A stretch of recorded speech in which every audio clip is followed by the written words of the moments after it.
Takshashila YouTube channel வாயிலாக இப்பொழுது நாம் தரிசித்து கொண்டிருப்பது உத்தரகோசமங்கை உலகின் முதல் சிவன் கோவில் ராமநாதபுரம் மாவட்டத்தில் அமைந்திருக்கும் உத்தரகோசமங்கை திருக்கோவில் மங்களபுரீஸ்வரர் திருக்கோவிலைத்தான் இப்பொழுது நம்ம பார்த்து கொண்டிருக்கிறோம்.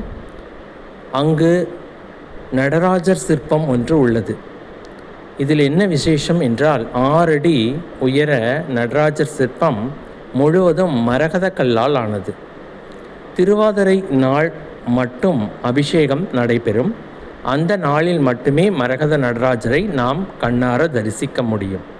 மற்ற நேரங்களில் சந்தன காப்பிடப்பட்டு சந்தன காப்பு அலங்காரத்திலேயே அந்த நடராஜரை நாம் தரிசிப்போம்.